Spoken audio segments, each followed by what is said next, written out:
All right, guys, wanted to do a detailed kind of breakdown of the build. So we've got a king size bed, frame, and headboard. The clients couldn't find something that was more mass produced and that had all the features that they wanted. So they came to me and I was able to design something for them that would fit everything. I went on site, checked their room size, what they wanted to do, kind of walked through everything with them. It was really awesome. That's one of my favorite parts, is working with the people and then being able to design something that will be able to meet those requirements. So what we went with, we looked through a couple of different species of wood and decided on Knotty Alder for the look, and also for the price point as well. Knotty Alder is kind of a little bit more like that rustic look, and they really liked that. And then choosing the color, I just went to Home Depot, looked at the different colors that I thought would try to match that natural look. I gave them some examples off of Pinterest that we could try to go for, and they went with more of a natural, but the early American, so I stained some pieces of the Knotty Alder and showed them that, and the early American is what they liked. I was a little hesitant on it, but I really like it. And I'm kind of surprised that I like it as much as I do. It's kind of like to me, it kind of gives a feel of like a modern rustic, a little bit darker than like the normal light cabin, which is like that really light oak look. This is a little bit, I feel like it's in the same vein, but a little bit different. One feature that I really liked about this is I decided to, well, I saw some matte polyurethane instead of the semi-gloss, and I decided to see if that would work. So I bought some at Home Depot, and I already had some semi-gloss, and so I ended up doing this in matte because I, again, like the paint, I did some samples, sent it to the customer, and they came up with matte, which I'm really glad. It just looks so good.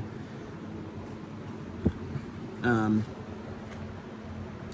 me, it doesn't take away as much from the wood itself. A lot of times, this actually has a decent amount of sheen coming off the light, but a lot of times you get that gloss and you get the reflection and you can't even see the wood. It's like all you can see is light. And so I just love how the fact that this looks a lot more natural. It does have a little bit of sheen because it's protected with the polyurethane, but definitely not as much as the semi-gloss. So again, something that I really enjoyed. It's a water base instead of an oil base, so it also dried really fast and it dried really even. I really didn't even have to do any sanding between. It dried so nice. So if that's something you guys have never thought about, matte polyurethane instead of the gloss or semi-gloss, I think it looks fantastic. It looks phenomenal. Again, like I said, pretty surprised and impressed with how much I actually enjoy how the piece turned out. So one of the features we came up with is they're worried about stubbing their toe. So as you can see, I pushed in this corner that their toes could get hit about 6 inches, and then I did the same thing over here. So if they swing their foot under that, they won't have any problems. And so everything is based on that. So the bed frame is actually built, the frame itself is built out of pine, saving money. And then I just put the alder veneer over the top. We use that veneer as kind of an area for the blankets and stuff to tuck into. So I like putting on this felt just to be able to kind of protect the bed from the plywood that's underneath. You know, not having anything get cut or whatever, get caught. It looks really nice. Still trying to kind of figure out how I can make the seams a little bit nicer, but so far it's really not that bad, and it'll be under the bed. So not a huge deal, but always trying to improve, make things look nicer and better and higher quality, and so just kind of moving forward with that. So again, kind of coming back to the fact that they wanted a headboard with extra space.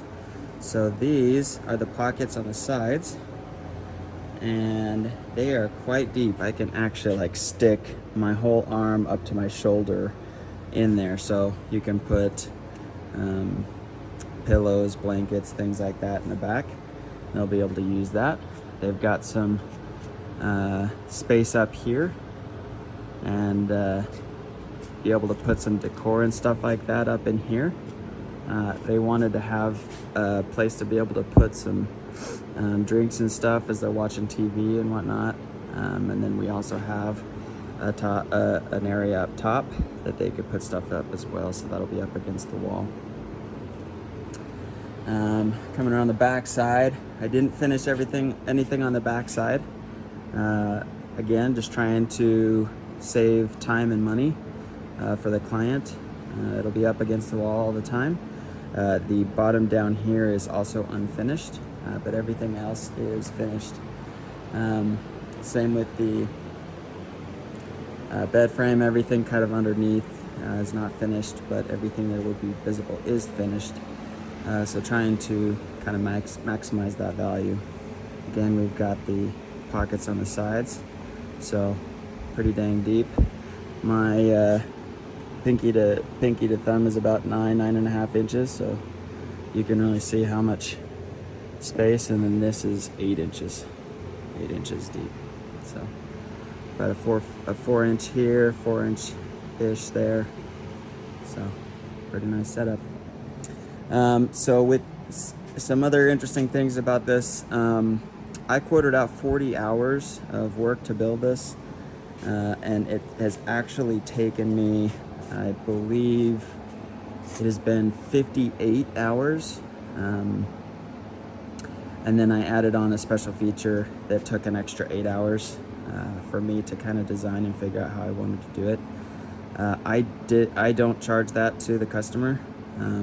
That was on me. I made the quote for 40 hours, and if it goes longer than that, then I stick to my word. So I'm not going to come back to the client and tell them, hey, for whatever reason it took longer, and so therefore the cost is going to be X instead of what it was. So originally we were going to have this butt right up against this edge, butt up with this. I didn't really like that, and plus if there was a chance that it would be off a little bit, it would look really funny. So I gave myself a little bit of a buffer on each side, and it allows that to kind of end into the headboard, and even if it's off just slightly, it won't be noticeable. So ways that I kind of set things up to where I can be successful, make things look really good, even though I might have flaws here and there. So yeah, I'm not really sure if I want to do full breakdowns yet of like money and everything, but I'll just give you guys a rough estimate. So this total for these two pieces together was between $4,500 to $5,500. Materials and labor and everything. Like I said, I didn't charge for the overtime, and I didn't charge for the extra feature. I threw in the extra feature mainly because I love doing crazy things. I love engineering, designing, thinking about things. I love trying to surprise people, which is funny because I don't like surprises. But the surprise is based off of talking with the customers and what they were wanting, and so I'm hoping that the surprise will be able to enhance their experience, and I'll show you guys the surprise when I actually deliver it. But another thing I wanted to show you is, oh, we might not be able to see it. Let me see if I can get the camera in there. No, I can't. Anyway, so these two pieces actually come apart. I've got some angle brackets that go on this side and on that side as well. So these two pieces can disconnect. That piece is obviously not connected. So what it does is it allows these to be a lot more mobile, a lot easier for people to move. And then getting into their master bedroom, it's kind of a little bit of an older house, so the hallways are a little bit tighter. So again, just thinking through, designing for how I'm going to be installing and how I can design the product to be able to work with that and be a lot easier. Mainly just because I hate trying to work with stuff that sucks. So just trying to prevent a lot of those different things. Yeah, so again, I really love the Knotty Alder with the Early American. The way I'm going to transport this to them is just fold this down. I've got these to kind of protect it. I'll put some foam and stuff anywhere that the straps are going to be touching, and make sure that it ends up getting to their home really nice. I'll bring some extra stuff just in case there's any touch-ups that need to be taken care of that I may have missed. Yeah, so this is my second custom bed. I've actually really enjoyed doing them. They've been pretty fun, and I haven't really seen a lot of people been doing custom beds, so that might be something that I can kind of make a niche or fill a need in that niche. I'd love to be able to, you know, continue to make just crazy interesting beds and add in little features and things like that make it fun and cool. So thanks for tuning in.